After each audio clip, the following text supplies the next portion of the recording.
জীবন আবার নিজের গতিতেই চলছে। বেশ কয়েক মাস কেটে গেছে। সোহিনীর ফুটফুটে একটা ছেলে হয়েছে, কিন্তু ও ভারতে আসতে পারেনি। ওর শাশুড়িমা গেছে ওর কাছে। শাশুড়িমার সঙ্গে আসার কথা ওরও। প্রতিদিন ভিডিও কলে নাতির মুখ দেখছে শোভন, আর দিন গুনছে কবে সামনাসামনি দেখা হবে। এখন যেন আসল থেকে ওষুধের ওপর মায়া বেশি। এতদিন মেয়েকে কাছে পাবার জন্য আকুল ছিল, এখন নাতিকে একটু ছোঁয়ার জন্য পাগল হয়ে উঠেছে শোভন। প্রতিদিন নিয়ম করে দাদু ভাইয়ের সঙ্গে কথা বলে, আর নিত্যদিনের কাজকর্ম সবকিছু নিয়ে শোভন বেশ ভালোই ছিল। কিন্তু কদিন ধরে শরীরটা ভালো যাচ্ছে না তার। একটু শহরে যেতে হবে ডাক্তার দেখাতে। অনেকদিন চেক আপ করা হয়নি। পুরনো ওষুধগুলো বদলাতে হবে মনে হয়। সেই রাঁচির ডাক্তারের প্রেসক্রিপশনেই ওষুধ খেয়ে চলেছে। নন্দুকে সাথে নিয়ে কাল সকালেই শহরে যেতে হবে। আরও কিছু দরকারি কাজ বাকি আছে, সেগুলোও সেরে আসতে হবে। মাঝে মাঝে রাতে ঘুম না এলেই আকাশ পাতাল চিন্তা হয়। মাঝে মাঝে মনে হয় হাতে সময় খুব কম, যা কাজ সারার এখনই সেরে রাখতে হবে। শোভনের ছোটবেলার বন্ধু পেশায় উকিল, থাকে মেদিনীপুর টাউনে। তার সঙ্গে যোগাযোগ করে আজই সব ব্যবস্থা করে নিতে হবে। নন্দুকে বলে পাড়া ট্যাক্সিটাকে সারাদিনের জন্য ভাড়া করে ওরা খুব সকাল সকাল রওনা দেয় টাউনের উদ্দেশ্যে। কল্যাণী মনে মনে খুব খুশি। ওর ছেলেকে ছাড়া এক পাও কোথাও চলতে পারে না ঠাকুরপো। এমনিতে যখন থেকে সোহিনীর ছেলে হয়েছে খবর পেয়েছে, কল্যাণী এক অজানা আতঙ্কে ভুগছে। অথচ সুবোধের সামনে কিছুই বলতে পারছে না। প্রথমে নন্দু সারাদিনের জন্য যেতেই চাইছিল না। কল্যাণী ধমক ধামক দিয়ে বুঝিয়ে তাকে রাজি করিয়েছে। শহরে গিয়ে প্রথমে ডাক্তার দেখালো শোভন। বন্ধুর পরিচিত ডাক্তার, আগেই বলে রেখেছিল, তাই তাড়াতাড়ি হয়ে গেল। তারপর শোভনের প্ল্যান মাফিক তার উকিল বন্ধুর বাড়িতে শোভনকে নামিয়ে দিয়ে নন্দুকে আর পাড়ার ড্রাইভার ছেলেটাকে সারা দুপুরের জন্য ছেড়ে দিল। ওরা ভালো হোটেলে দুপুরে লাঞ্চ করে ম্যাটিনি শো দেখে বিকেলে আসবে এমন কথা হলো। শোভনই সব খরচ দিয়ে দিল। তারপর বিকেলে সকলে মিলে বাড়ির উদ্দেশ্যে রওনা দিল। প্রথমে নন্দু আসবো না বলছিল, কিন্তু সারাদিন ওর খুব ভালো কাটলো।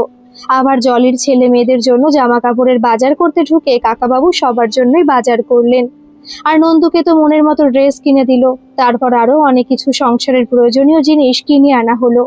নন্দু তো খুব খুশি। মাকে এসে বলেই চলেছে সারাদিন কি কি করলো। কল্যাণী কিন্তু ভীষণ চালাক। সংসারের ঘানি টানতে টানতে তার বুদ্ধি প্রখর হয়ে গেছে। কাকা সারাদিন উকিল বন্ধুর বাড়িতে ছিল, শুনেই মনের মধ্যে খটকা লেগে আছে তার। কিন্তু এই হাদা ছেলেটা তো নতুন পোশাক পেয়েই পাগল। কিভাবে সে জানবে যে ঠাকুরপো উকিল বন্ধুর সঙ্গে কি সলা পরামর্শ করলো? এদিকে মিলিও নতুন শাড়ি পেয়ে খুব খুশি। গোতা খেতে খেতে ক্লাস 9-এ উঠে পড়াশোনা ছেড়ে দিয়ে পাড়ার ওই ছোড়া হারান হারুর সঙ্গে সংসার করার স্বপ্ন দেখছে এখন। কদিন ধরে ভাবছে কাকাবাবুকে হারুর কথা বলবে, কিন্তু সময়ও সুযোগ হচ্ছিল না। আজ শাড়িটা পেয়ে প্রণাম করার বাহানাতে সোজা কাকাবাবুর কাছে হাজির হয়ে এক নিঃশ্বাসে সবটা বলে ফেলল। শোভন বলল, আমি কি করতে পারি বল? তোর বাবা মা রাজি না থাকলে আমার তো কিছুই বলার নেই। তার উপর ছেলেটা তো কিছু করে না, তোকে বিয়ে করে খাওয়াবে কি? মিলি বলে, ও কর্মঠ ছেলে কাকাবাবু, শুধু কোনো ভদ্র কাজ পায় না বলে করতে পারে না। তুমি কি পারবে ওকে একটা কাজ জোগাড় করে দিতে? দাও না গো ওর একটা কাজ, তোমার তো অনেক ক্ষমতা কাকাবাবু। শোভন বাধ্য হয়ে বলল, ঠিক আছে, নিয়ে আসিস একদিন, কথা বলে দেখবো ওর সঙ্গে। মিলি নাচতে নাচতে চলে গেল। জলি রান্নাঘর থেকে কান পেতে সব শুনল।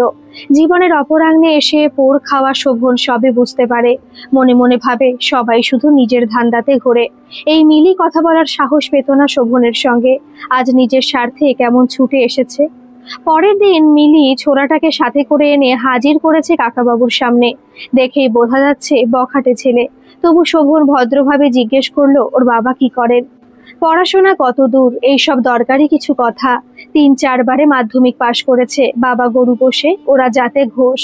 অভাবের সংসার, এখনো বোনের বিয়ে হয়নি। কিছুই ভালো না। তবেও বলল মিলির জন্য জানও দিতে পারে। শোভন বলল, ঠিক আছে, জান দিতে হবে না, আপাতত তোমার ফোন নাম্বারটা দিয়ে যাও, দেখি কিছু কাজের ব্যবস্থা করতে পারি কিনা। আর হ্যাঁ, কাজের জন্য যদি শহরে যেতে হয়, যাবে তো? হ্যাঁ কাকাবাবু, শহরই আমার ভালো লাগে, এই গ্রাম আমার একদম পছন্দ নয়। খুব উৎসাহ নিয়ে কথাগুলি হারু বলল। বিরক্ত হয়ে শোভন বলল, আচ্ছা তোমরা এখন এসো, আমি বিশ্রাম নেব, বলে ওদেরকে তাড়ালো। যে গ্রামে জন্ম হয়েছে, যে গ্রামের মাটিতে বড় হয়েছে, সেই গ্রামটাকেই যে ভালোবাসতে পারেনি, সে আর মিলিকে কতটুকু ভালোবাসবে? মনে মনে শোভন বলল। ওরা চলে যাবার পর মনে পড়লো শহরের বন্ধুটি একজন দারোয়ানের কথা বলছিল। দেখি ওকে সন্ধেবেলায় ফোন করে কি বলে। ওদিকে আরেক অশান্তি। কল্যাণী জানতে পেরেছে ওই ছোড়াটাকে নিয়ে মিলি ঠাকুরপোর কাছে গেছিল। তখন থেকেই মা মেয়েতে অশান্তি। কল্যাণী রাগের মাথায় ঠাকুরপোকে দোষ দিলে জলি সবকিছু মাকে বলে দেয় মিলি কিভাবে কাকাবাবুর পায়ে পড়ে হারুর কাজের ব্যবস্থা করতে বলেছে।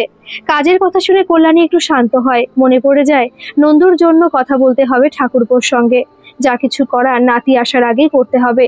নাতিকে পেয়ে ঠাকুরপোর মনটা ঘুরে যেতে পারে। মিলিকে আর কিছু বলে না কল্যাণী। অন্য চিন্তায় ডুবে যায়। মনে মনে ভাবে করুক ওই ছোড়াটাকেই বিয়ে, আমার ঘাড়ে না উঠলেই হলো। তবে সামনে কিছুতেই মেনে নেবে না। মেনে নিলেই আবার অনুষ্ঠান করে বিয়ে দেওয়ার ঝামেলা আছে। এখনো ডলির বিয়ের ধারগুলোই শোধ হয়নি। মিলির সঙ্গে আর তর্ক না করে চুপচাপ কল্যাণী নিজের কাজে চলে যায়। আগের বারে যখন সোহিনীদের আসার কথা ছিল তখন শোভনের খুব ইচ্ছে ছিল বাড়িটা রং করার, কিন্তু হাতে সময় ছিল না। এবারে আগে থেকে জানে ওরা আসবে, তাই সেই ইচ্ছেটা আবার মাথাচাড়া দিয়েছে। তাছাড়া জলি যেহেতু বাড়িটাকে সাজিয়ে গুছিয়ে রাখে, ওরও খুব শখ বাড়িটার সুন্দর রং হবে। এমনিতেও বাড়িটা অনেকদিন রিপেয়ারিং হয়নি, তাই মিস্ত্রিকে খবর দেওয়া হলো। জলিকে দিয়ে প্রতিটি ঘরের রং পছন্দ করালো শোভন। বেশ কদিন ধরে বাড়ির রং হলো, খুব সুন্দর লাগছে বাড়িটা দেখতে। এ বাড়ির কাজ শেষে দাদা ভাইয়ের বাড়িটাও কিছু জায়গায় সারাই করিয়ে রং করিয়ে দিল শোভন। যদিও সুবোধ আপত্তি করেছিল, বলেছিল থাক না ভাই, একসাথে কত খরচ করছিস তুই, এত দরকার কি বল। তবু শোভন শোনেনি। পুরনো ভাঙাচোরা ঘর দুটি যেন নতুন প্রাণ পেল। নন্দু খুব খুশি। মাকে বলে, দেখলে মা, তুমি কাকাকে কিপটে বলো, দেখো আমাদের ঘরগুলো কত সুন্দর রং করে দিল। কল্যাণী বলে, বাপ ছেলে ওই আনন্দেই থাকো। মায়ের রাগের কারণ বুঝতে পারে না নন্দু, ভয়ে চুপ করে যায়। শোভনের শরীরটা ভালো নেই, তাই জলিকে বাড়িতেই চলে আসতে বলেছে শোভন। নিচের যে ঘরটাতে চরণকে নিয়ে নন্দু ঘুমায়, সে ঘরটাতে জলিকে দুই ছেলে মেয়ে নিয়ে থাকতে বলে। নন্দুকে ডেকে কথাটা জানালো শোভন। মায়ের আঁচল ধরা ছেলেদের এই এক জ্বালা, নিজের কোনো সিদ্ধান্ত নেওয়ার ক্ষমতাই থাকে না। কাকাবাবুর কথা মাথা নিচু করে চুপচাপ শুনে নিয়ে সোজা ছুটলো মাকে জানাতে। কল্যাণী বলে, দেখলি তোর নিজের দিদি কিভাবে তোর জায়গাটা কবজা করে নিল। আমি প্রথম থেকে বলেছিলাম না তোকে যে ও একদিন কাকাকে হাত করে সব দখল করে নেবে। এসব কথা শুনে নন্দুর মুখটা কালো হয়ে গেল। রাতে সুবোধকে কথাটা বলতেই সুবোধ বলে, এ তো বেশ ভালো কথা কল্যাণী। ভাই যদি তোমার একটি সন্তানের দায়িত্ব পাকাপাকিভাবে গ্রহণ করে, এ তো খুব ভালো কথা। সেটা ছেলে না মেয়ে সেটা দেখছো কেন? তাছাড়া জলির দায়িত্ব নেওয়া মানে তো ওর দুটো বাচ্চারও গতি লাগলো। তুমি কি জন্মদাত্রী মা? ছেলে মেয়ের বিভেদ তোমার মুখে মানায়? কল্যাণী বলে, হ্যাঁ, আমি তো সবার শত্রু। নিজের ছেলেটা বেকার হয়ে ঘুরে বেড়াবে, বাপের তো কোনো হুঁশ নাই, আমাকেও কিছু বলতে দিবে না। রাগে গজগজ করতে থাকে কল্যাণী। সুবোধ বলে, তোমার ননির পুতুল ছেলে বাইরে গিয়ে কাজ করতে পারবে না। ভাই তো রাঁচিতে ওকে পাঠাতে চেয়েছিল, তুমিই তো যেতে দিলে না। ওটা ভালো কাজ ছিল না। তাছাড়া ও এত বড় সম্পত্তির একমাত্র উত্তরাধিকারী, ও বাইরে কুলিগিরি করতে যাবেই বা কেন? কল্যাণী সুবোধকে ঝাঁঝিয়ে কথাগুলি বলে। কল্যাণী কথা শুনে সুবোধ হতবাক হয়ে যায়, আর কোনো উত্তর খুঁজে পায় না। মিলির বর্ষী উকিলের বাড়িতে দারোয়ান কাম কেয়ারটেকারের কাজটা পেয়েছে। মাথা গোজারও একটা ঠাঁই মিলেছে। সামনের মাসে এসে মিলিকে বিয়ে করে সাথে নিয়ে যাবে বলেছে। খুব আনন্দে আছে মিলি। ডাক্তার কতগুলো টেস্ট লিখেছিলেন, সেগুলো করাই হয়নি। নন্দুকে সাথে নিয়ে আবার সেই গাড়িটা ভাড়া করে শহরে যেতে চেয়েছিল, কিন্তু নন্দুর মনে হয় একটু রাগ হয়েছে, ওর ঘরটা জলিকে দিয়ে দিয়েছে তাই। এবারে নিজের কাজ আছে, এই বাহানায় কাকার সাথে যেতে চাইল না। জলিকে নিয়ে শহরে গেল শোভন। উকিল কাকুর সঙ্গেও পরিচয় করিয়ে দিল জলির। শোভনের সাথে থেকে জলি এখন অনেকটাই চালাক হয়ে গেছে। নিজের মধ্যে আত্মবিশ্বাস ফিরে এসেছে যেন। জীবন কখন কোন দিকে মোড় নেয় সেটা বুঝি বিধাতা পুরুষেরও অজানা। বাড়ির বড় মেয়ে জলি গ্রামের স্কুলে পড়াশোনা করছিল। তারপর উপযুক্ত পড়াশোনার পরিবেশ আর পরিকাঠামোর অভাবে ক্লাস 7-এ ফেল করে যাবার পর পড়া ছেড়ে দিতে বাধ্য হলো। মেয়ের চাপে সংসারের কাজ শিখতে লাগলো। তারপর একদিন হঠাৎ করেই একটা লোকের সঙ্গে বিয়ে দিয়ে দেওয়া হলো তার। ভালো করে খোঁজ খবর নেওয়ার প্রয়োজন বোধ করলো না কেউই, যেন তাকে বিয়ে দিয়ে তাকে উদ্ধার হতে পারলেই বাঁচে সবাই। ঘাড় থেকে বোঝা নামিয়ে ওরা মুক্ত হলো। 16 বছরের মেয়েটা 30 বছরের লোকটার সঙ্গে বিয়ে হয়ে গিয়ে দেখলো একটা বড় সংসার আর অসুস্থ বর। তবু সবকিছু তার ভাগ্য এই মনে করে মন দিয়ে সংসার করছিল। দুটো বাচ্চাতে পরিপূর্ণ হয়ে উঠছিল তার ঘর। তারপর বরের হাঁপানির টানটা বাড়তে শুরু করলে অনেক চিকিৎসা হলো। জলির শেষ সম্বল গয়নাটুকু শেষ হয়ে গেল, তবু তাকে বাঁচানো গেল না। এত করেও শ্বশুর বাড়ি থেকে অপয়া বদনাম নিয়ে তাকে ফিরে আসতে হলো বাপের বাড়ি। এখানে এসেও এতটুকু শান্তি পায়নি সে। মায়ের বাক্যবান আর বাড়তি 3টে পেটের খরচের হিসাব শুনতে শুনতে দিন কাটছিল তার। ঠিক এমন সময় কাকাবাবুকে পেয়ে ওনাকে আঁকড়ে ধরে নতুন করে বাঁচতে শিখলো জলি। কাকাবাবুর সেবা করার ব্রত নিয়ে সে যে কোনো মাস মাইনা না নিয়ে ভুল করেনি তা এখন বুঝতে পারছে নিজেই। যদিও টাকা না নেওয়ার জন্য নিজের মায়ের কাছেই তাকে অনেক কথা শুনতে হয়েছে। কাকাবাবুকে আদর্শ মেনে ছেলে মেয়েকে এগিয়ে দিয়েছিল ওনার দিকে। কাকাবাবু বলেন, কেউ কারো জীবন গঠন করে দিতে পারে না রে মা, সবকিছু নিজেকেই করতে হয়। জীবন সংগ্রাম সকলের একান্ত নিজস্ব ব্যাপার, শুধু আমরা পথটুকু বলে দিতে পারি। স্বপ্নের বীজ বপন করতে হয় নিজেকেই। শারীরিক অসুস্থতার কারণে এখন উনি নিজে পড়াতে বসতে পারেন না। তার বদলে জলিকেই বসান বাচ্চাগুলোর পড়ার সময়। প্রথম প্রথম সাহস পেত না জলি, বলতো, আমি তো কিছুই জানি না কাকাবাবু, কি পড়াবো? কাকা মাথায় হাতটি রেখে বললেন, পেছনে আমি আছি, আর আছে আমার ওই আলমারি ভর্তি বই। তাছাড়া সবাই কি সবকিছু জানে? যেটুকু জানিস সেটুকুই উজাড় করে দে বাচ্চা দুটিকে, আর দেখবি ওদের থেকেও কেমন অনেক কিছু নতুন শিখছিস। সত্যি জলির এখন নতুন করে পড়াশোনায় আগ্রহ এসেছে। কাকাবাবুর আলমারি থেকে বই নিয়ে পড়ে, ছেলে মেয়েগুলোকে পড়াতে বসে। কিছু না বুঝতে পারলে কাকাবাবু বুঝিয়ে দেন। ওদিকে কল্যাণী মাঝে মাঝে মেয়েকে ডেকে খোঁজ নেয় কাকাবাবু কিছু দিল কিনা। জলি হেসে বলে, হ্যাঁ দিয়েছেন। কল্যাণীর উৎসুক মুখের দিকে তাকিয়ে জলি বলে, কাকাবাবু আমাকে অনেক কিছু দিয়েছেন মা, দিয়েছেন জ্ঞানের ভান্ডারের খোঁজ আর আত্মবিশ্বাস, যেগুলো কেউ কেড়ে নিতে পারবে না কোনো দিন। কল্যাণী মুখ বেঁকায় বলে, রাখ তোর জ্ঞানের কথা, ওই সব দিয়ে কি আর পেট ভরবে? টাকা পয়সা না নিলে খাবি কি শুনি? নন্দু এসে মা আর দিদিকে কথা বলতে দেখে মাকে বলে, আমি দোকান করব, কাকাকে বলো না মা ওই রোডের ধারে জায়গাটা আমাকে দেবে। কল্যাণী বলে, তোর দিদিকেই বল, তোর কাকাবাবু তো এখন দিদির কথায় ওঠে বসে। জলি বলে, আমি কিছু বলতে পারবো না মা, তাছাড়া কাকার শরীরটাও ভালো নেই, সেই জন্য তো বলতে বলছি। কল্যাণী বলে। জলি বিরক্ত হয়ে সেখান থেকে চলে যায়। কেটে গেল আরো কয়েকটা মাস। সোহিনীর শাশুড়ি মা একাই ফিরে এসেছেন। এবারেও সোহিনী আসতে পারল না। সৌরভ ছুটি পেল না। আসলে সোহিনীর বাচ্চা হওয়ার সময় সৌরভকে অনেকটা ছুটি নিতে হয়েছিল, তাই এবছর আর ছুটি পেল না। অত ছোট বাচ্চা নিয়ে বয়স্ক শাশুড়ি মার সঙ্গে এতখানি ফ্লাইট জার্নি করার সাহস পেল না সোহিনী। কথা ছিল শ্বশুর বাড়িতে এসে একেবারে বাবুর অন্নপ্রাশনটা দিয়ে বাবার সঙ্গে দেখা করে ফিরবে, হলো না। যখন থেকে শোভন শুনেছে যে সোহিনী এবারেও আসতে পারবে না, তখন থেকে মনমরা হয়ে আছে। এক চরম হতাশা তাকে ধীরে ধীরে গ্রাস করছে যেন। সুবোধও অনেক চেষ্টা করেছে শোভনকে স্বাভাবিক জীবনে ফিরিয়ে আনতে। বাইরের রোগ হলে ওষুধ দিয়ে সারিয়ে দেওয়া যায়, কিন্তু যার মন ভেঙে গেছে তাকে কি করে সুস্থ করা যায়? সেদিন সোহিনী ফোন করলে অভিমানে শোভন ফোনটা ধরতে চাইল না। জলি বলে, দিন কাকাবাবু, আমি একটু কথা বলি। জলিকে ফোনটা দিয়ে শোভন কান্না লুকোতে সরে যায়। সোহিনীকে ফোনে জলি বলে, কেন বয়স্ক মানুষটার সঙ্গে এভাবে লুকোচুরি খেলা খেলছিস বোন? তোর কি একবার ওই বুড়ো বাপটাকে দেখতে মন চায় না? একটু কষ্ট করে চলে আসলেই তো পারতিস। সোহিনী বলে, রাগ করিস না দি, আমার কি ইচ্ছে করে না বাপের কাছে যেতে, কিন্তু চাইলে কি আর সব ইচ্ছে পূরণ হয়? আমার রাগ করার কি অধিকার আছে বল? ওই বুড়ো মানুষটাকে চোখের সামনে তিলে তিলে শেষ হয়ে যেতে দেখছি, তাই বলতে বাধ্য হলাম। কিছু মনে করিস না রে, বাবু ভালো আছে তো? এইরকম আরো কয়েকটা কথা হয় সোহিনীর সঙ্গে জলির। সোহিনী বাপের সাথে কথা বলতে চাইলে শোভন কিছুতেই কথা বলল না। জলি বোনকে বোঝায়, এখন একটু অভিমান হয়েছে, পরে নিজেই কথা বলবে দেখিস, বলে ফোনটা কেটে দেয়। সে রাত্রে শোভন আর কিছুই খেলো না। কিছুতে জলি তাকে কিছু খাওয়াতেই পারলো না। শোভনের খুব ভোরে ওঠা অভ্যেস, জলিরই একটু দেরি হয় উঠতে। প্রতিদিন ঘুম ভেঙে উপরে উঠে দেখে কাকাবাবু নিজেই চা বানিয়ে বারান্দাতে একখানি বই অথবা আগের দিনের খবরের কাগজ পড়ছেন। ওদের গ্রামে অনেকটা দেরি করে কাগজ এসে পৌঁছায়, তাই আগের দিনেরটাই পড়েন। আজ সকালে জলি ঘুম ভেঙে ওপরে উঠে কাকাবাবুকে দেখতে না পেয়ে ওনার ঘরের দিকে খোঁজ করতে গিয়ে দেখে দরজা ভেজানো। তার মানে কাকাবাবু এখনো ওঠেননি। শরীর খারাপের পর থেকে জলি এই ব্যবস্থা করেছে। কাকাবাবুকে দরজা ভেতর থেকে বন্ধ করতে বারণ করেছে। বারান্দায় তো গ্রিল বসানো আছে, কোনো ভয় নেই। জলি ভাবলো, থাক, বয়স্ক মানুষ রাতে হয়তো ঘুমাননি, এখন একটু ঘুমুক। এই বলে রান্নাঘরে চলে গেল। ওদিকে সকাল থেকে ভাইকে দেখতে না পেয়ে সুবোধ এসে হাজির। জলি বলে, কাকাবাবু তো এখনো ঘুমোচ্ছে বাবা। সুবোধ অবাক হয়ে শোভনের ঘরের দিকে যায়। কি রে, শরীর খারাপ নাকি রে? এত বেলা অবধি ঘুমোচ্ছিস? জোরে জোরে সুবোধ ভাইকে ডাকে, কোনো সাড়া না পেয়ে কাছে গিয়ে দেখে সারা জীবনের ঘুম ঘুমাচ্ছে শোভন।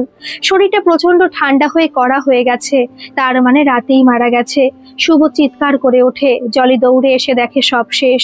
চিৎকার করে বিলাপ করে ওঠে সে। অভিমান করে চলে গেলেন কাকাবাবু। আমাদের কি হবে গো বাবা? সোহিনীকে খবর দেওয়া হয়, যদিও এত তাড়াতাড়ি ওরা আসতে পারবে কিনা সন্দেহ। সোহিনীও ভীষণ কান্নাকাটি করছে।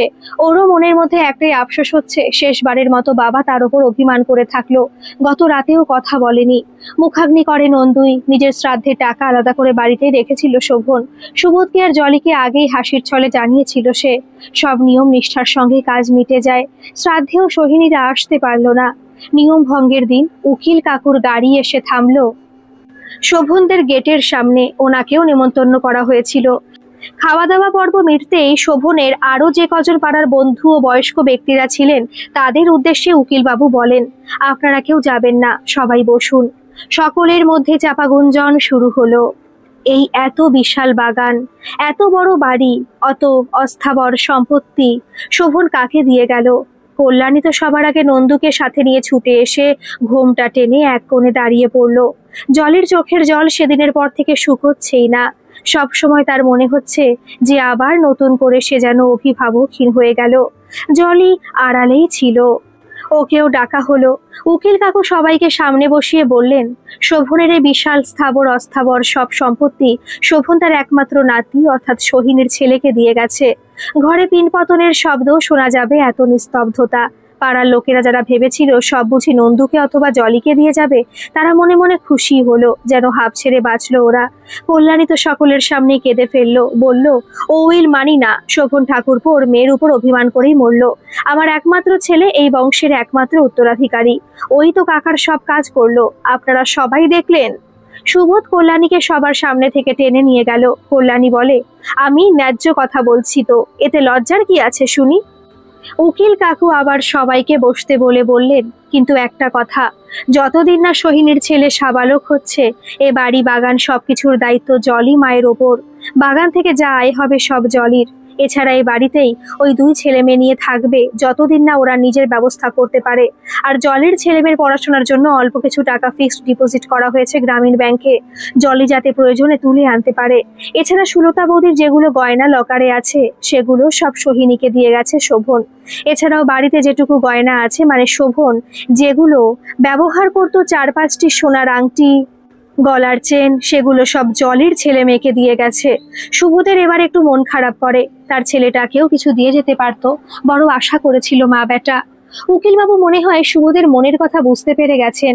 এবারে সুবোধের দিকে ঘুরে বলেন, নন্দন চক্রবর্তী মানে নন্দুকে দোকান করার জন্য 1 লাখ টাকার চেক দিয়ে গেছে, তবে একটাই শর্তে, বাড়ি ও বাগানে যেন ও নাক না গলাতে যায়, ওটা পুরোপুরি জলির দায়িত্বে। আর প্রথমে দোকান করার সময় 50,000 পাবে, তারপর দোকানের পুঁজির জন্য পরের ক্ষেপে আরো 50 পাবে। উকিলবাবু মানে তার বাড়ি থেকে চেকগুলো নিয়ে আসতে হবে। আর সুবোধ দাদা ভাইয়ের মন্দির সংস্কারের জন্য 1 লাখ টাকা মন্দিরের ট্রাস্টে জমা করে গেছেন।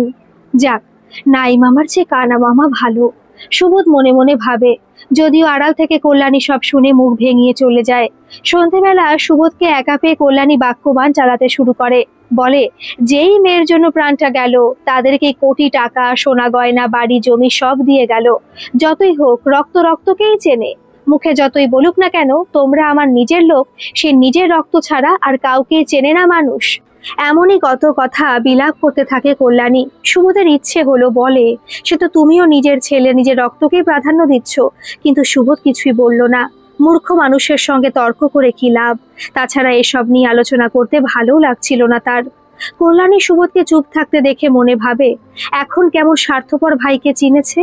আরো গলা চড়িয়ে বলতে শুরু করে, তোমার মেয়েকে ওই বাড়ির কেয়ারটেকার রেখে গেল, আমার ছেলেটাকে 1 লাখ টাকা ভিক্ষা দিল, তাও আবার দোকান করলে পাবে নয়তো নয়, আর তাতেই তোমরা ধেই ধেই করে নাচো। যদিও নন্দু 1 লাখ টাকা পাবে শুনেই খুব খুশি।